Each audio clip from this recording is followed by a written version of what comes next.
қарттығымызды қалай берекелі, мерекелетуге болады? Жұртшылықтың арасында қызығушылық көбейіп жатыр. Бұндай қызығушылықтың оянуына не себеп болды сонда? Біздің қазақстандықтардың осы зейнетақы жүйесі туралы білімдері сәл таяздау. Салымшылардың көпшілігі өздерінің жинақшыларын мерзімінен бұрын алғылары келеді. Қанша ақша аударылып жатыр қорға, уақытылы аударылып жатыр ма, қай көлемде аударылып жатыр. Соның бәрін өздері бақылап отыру керек.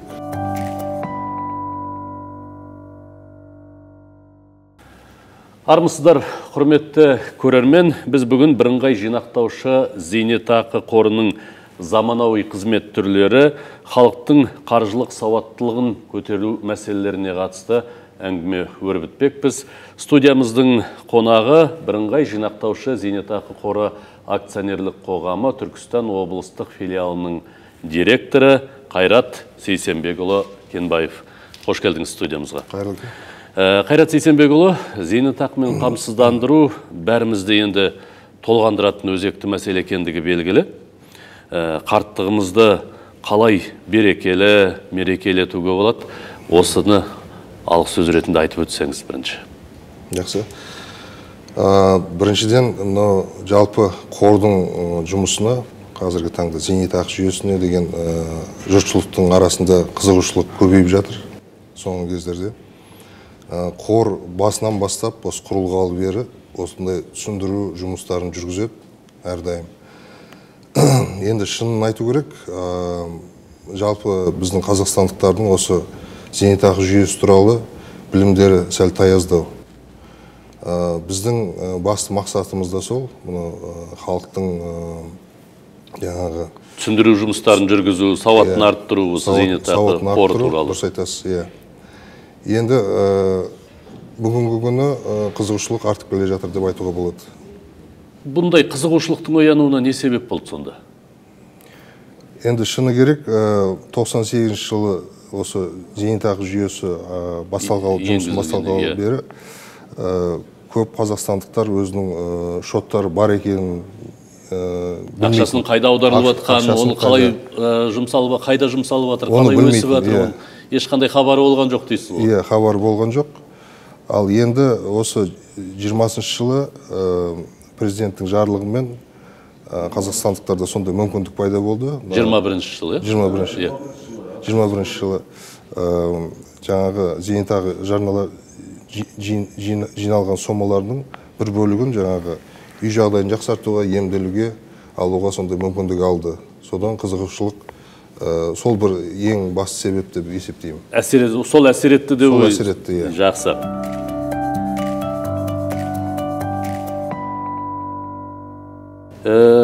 Салымшылардың көпшілігі өздерінің жинақшыларын мерзімінен бұрын алғылары келеді. Оған не себеп? Бұл құбылысты біздер кеше жаңа сіз айтып отырған мына жарлықтан кейін жаппай барып өздерінің зейнетақыларын артық сомаларын деп айтқан дұрыс шығар, пайдаланып, үй жайларын жақсартып алды, емге пайдаланып деген сияқты.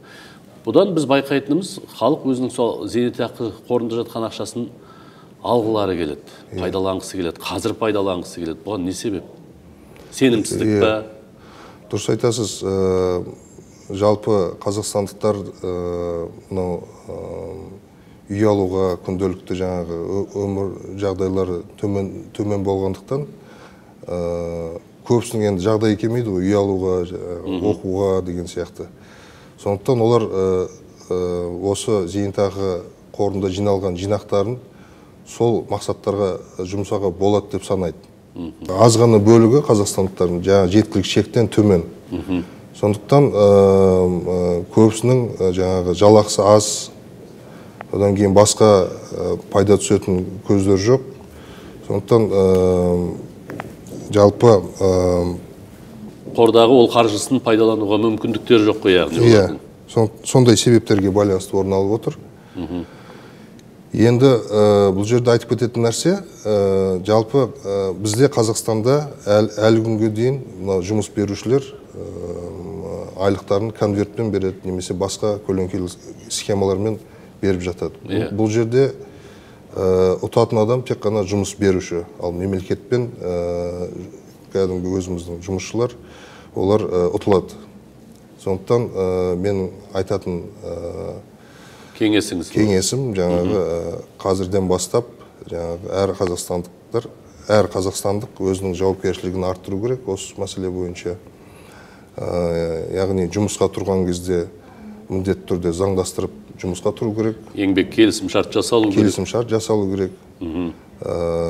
Жаңағы алатын айлығы, жалақысы барлығы келісімшартта нақты көрсетілуі керек. Көрсетілу керек, иә. Қанша ақша аударылып жатыр қорға, уақытылы аударылып жатыр ма, қай көлемде аударылып жатыр. Соның бәрін өздері бақылап отыру керек.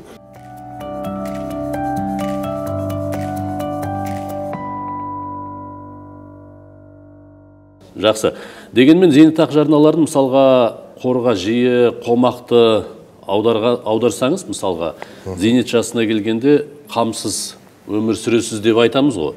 Бірақ енді осыған сендіру қиында азаматтарды. Не себепті? Өйткені олар қазіргі уақытта зейнеткерлердің алып атқан мардымсыз зейнетақыларын көреді, бұл сөздерге сеніңкіремейді. Болашақта бізде осылар сияқты боламыз-ау деген сияқты оларда күмән бар да, сол күмәнді қалай жоюға болады? Жалпы бізде Қазақстанда зейнеткерлер алатын зейнетақы бұл бюджеттен бөлінетін, мемлекеттің тарапынан бөлінетін зейнетақы. Базалық зейнетақы. Базалық, ортақ зейнетақы дейміз ғой. Ол ортақ зейнетақы, одан кейін жаңағы қордан бөлінетін зейнетақы. Бұл жерде қордан бөлінетін зейнетақының көлемі аз. Өйткені жаңағы 98 жылдан бері айтып кеттік қой, біздің зейнетақы жүйеміз жұмыс істеп келе жатыр. Ол лайықты төлемдер алу үшін бұл жүйеден зейнетақы жүйесі 40 жыл жұмыс істеу керек. Ал бұл біздің жүйемізге келесі жыл 25 жыл болайын деп тұр. Сондықтан бұл жолдың жартысы ғана деп есептеуге болады. Осы ретте жаңағы сенімін арттыру үшін халықтың жалпы қор жеке дара ол сұрақты шеше алмайды. Өйткені бұл жерде мемлекеттік тарапынан жүйелі сондай шешімдер қабылдау керек. Яғни жұмыс нарығын дұрыстау керек, заңдастыру керек дегендей. Сонда адамдар өздерінің еңбек қатынастары заңдастырылып, егер жасалатын болса, өздері қадағалайтын болса, қай жерге төленіп жатыр, қандай көлемде төленіп жатыр, сол кезде ғана жарналары уақытылы түсіп, оған дұрыс инвестициялық табыс кіріс келіп, қосылып жаңағы. Сол жағдайда дұрысталады деп ойлаймын.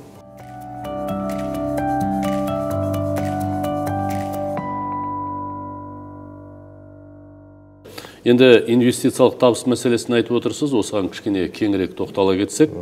Соңғы кезде зейнетақы активтерін басқару саясаты көп сынға ұшырады. Енді бұл зейнетақы, жинақтаушы зейнетақы қорларының іс-әрекетін сынайтындар да көп. Дұрыс пайдаланбай жатыр, дұрыс салмай жатыр, дұрыс инвестициялық қаржы ретінде дұрыс пайдаланбай жатыр деп сынайтындар көп. Осыған қатысты не айтасыз? Бұған байланысты айтарым, жалпы қорда жиналған зейнетақы активтерін сенімгерлікпен біздің Қазақстан Республикасының ұлттық банкі айналысады. Яғни инвестициялаумен де ұлттық банк айналысады Қазақстан Республикасының. Ал енді инвестициялау дегеніміз жаңағы әртүрлі қаржы құралдарына салынады активтер.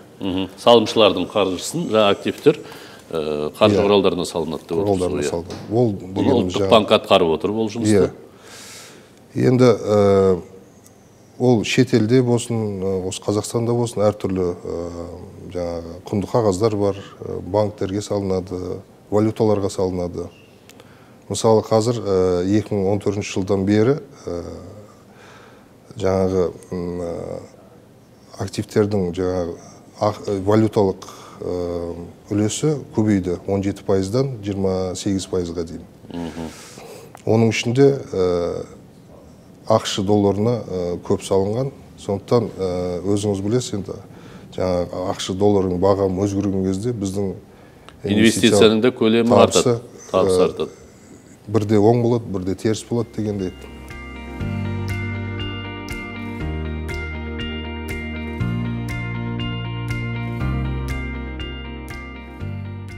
Енді бірақ осы 22-ші жылы өздеріңіз білесіздер, әртүрлі геосаяси жағдайлар болып жатыр.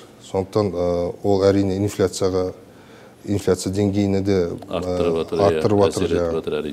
Рахмет. Ал енді салымшылармен тығыз байланыс орнатып, енді өзара түсіністікке қол жеткізу және олардың сеніміне ие болу үшін қазір тағы қандай жұмыстар атқарылып жатыр?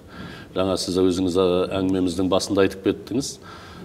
Біздің мақсатымыз түсіндіру жұмыстарын жүргізу.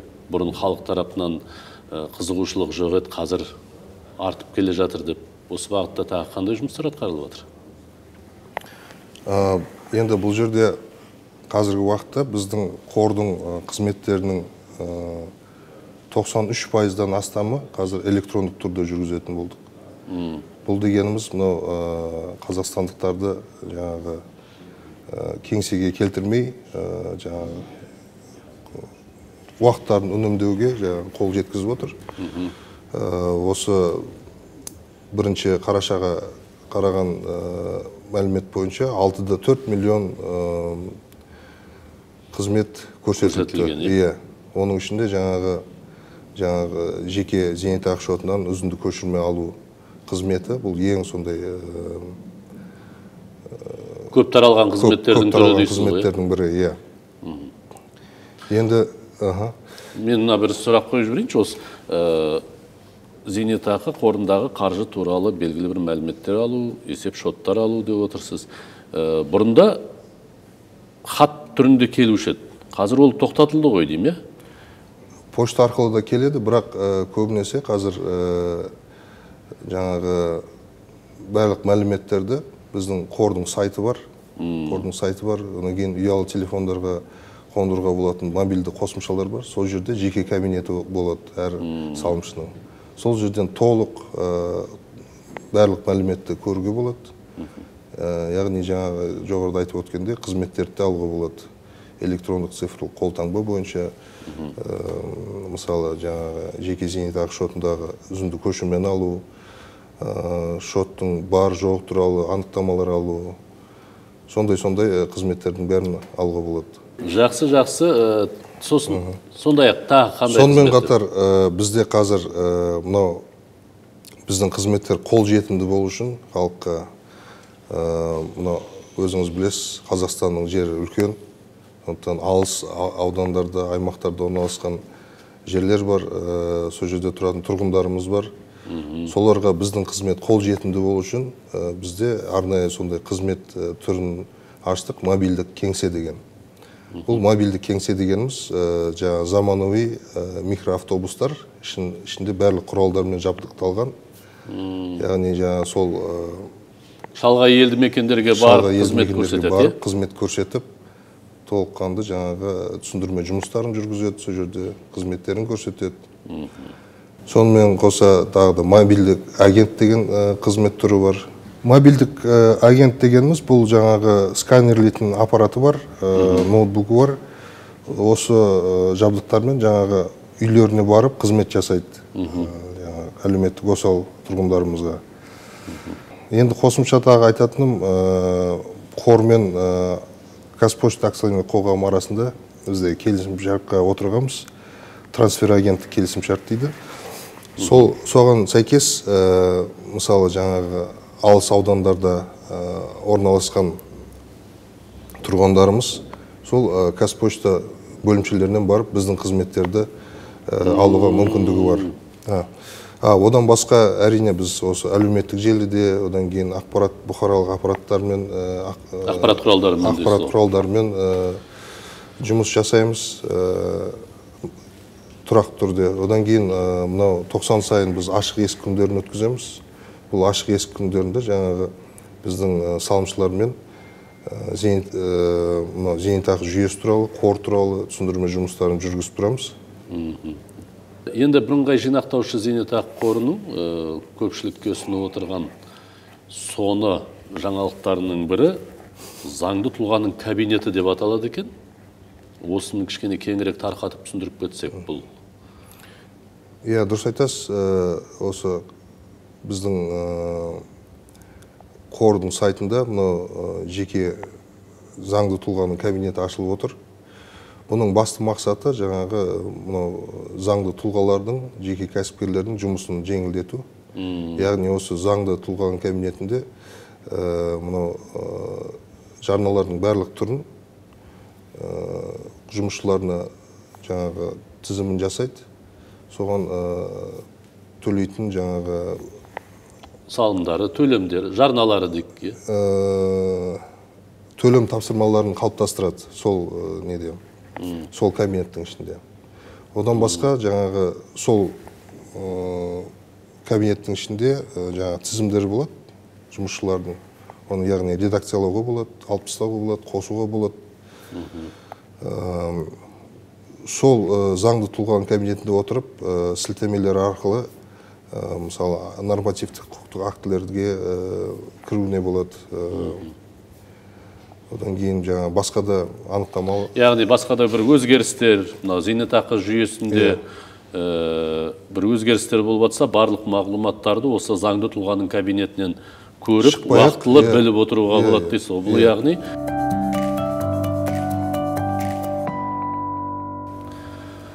қорда болып жатқан тағы бір жаңалық, бірлескен зейнетақы аннуитетіне қатысты мәселе. Осы бірлескен зейнетақы аннуитеті деген толығырақ кеңірек түсіндіріп берсеңіз. Осы жылдың қыркүйек айында заңнамаға өзгерістер енгізілді. Соған сәйкес бірлескен аннуитет деген ұғым пайда болды. Бірлескен аннуитет деген классикалық аннуитетке қарағанда, сақтандыру аннуитетіне қарағанда, бұл жерде ерлі зайыптылар, жақын туыстар, егер біреуінің салымы дейсіз ғой, қордағы салымдары заңға сәйкес көрсетілген мөлшерден аз болып тұрса, ал екіншісінікі жеткілікті болып тұрса, онда екеуі қосылып, осындай бірлескен аннуитет біріктіріп, бірлескен аннуитет алуға мүмкіндігі бар. Яғни бұл жерде ол қалай жүзеге асады? Яғни бұл жерде мысалы ерлі зайыптыларға әрқайсысына бөлек кесте жасалып, жаңағы келісім шартқа бөлек сақтандыру компаниясында жасалып беріледі. Бұл өмір бойы төленетін төлемдер. Енді яғни зейнет жасына шыққанды күтіп отырудың қажеттілігі жоқ. Төлем жасала береді, ерлі зайыптылардың біреуі қайтыс болған жағдайда, екіншісі бірлескен зейнетақы аннуитеті шартына сәйкес кемді 0,7 ең төмен күнкөріс деңгейіндегі кесте бойынша өзінің дербес төлемдерін ары қарай ала береді. Жақсы. Енді көпшілікті толғандыратын, енді өзекті деп айту келмейтін шығар, толғандыратын мәселелердің, сауалдардың бірі салымшылардың мысалға қайтыс болғанына байланысты оның зейнетақы жинақтарын бірыңғай жинақтаушы зейнетақы қорынан қалай рәсімдеуге болады деген мәселе. Жаңа біз енді мұрагерлік мәселесін қозғап кеттік қой, осының жалғасы деуге болатын шығар. Бұл қалай жүзеге асады? Мұрагерлер, мұны салымшымыз қайтыс болған жағдайда нотариусқа жүгіну керек. 6 ай ішінде, қайтыс болғаннан кейін 6 ай ішінде жүгіну керек. Содан кейін нотариус жаңағы құжаттардың бәрін рәсімдеу керек. Ол қазір, ол жұмыста қазір оңайландырылды ма? Иә, оңтайландырылды. Қазір қор мен республикалық нотариат, әділет министрі арасында осындай ақпарат жүйесі бар, е-нотариат деген. Сол жүйе арқылы нотариустар салымшының шотындағы жарналар бойынша анықтаманы алуына мүмкіндіктері бар дейсіз ғой. Сол құжаттардың бәрі дайын болғаннан кейін мұрагер қорға жүгіну керек. Қор жаңағы документтердің пакеті бәрі дұрыс жиналған кезде 10 күн ішінде жаңа көрсетілген банк шотына аударып береді ақшасын. Ақшаның бір бөлігін бірден алуға болады. Оны қор біздің жүзеге асырады.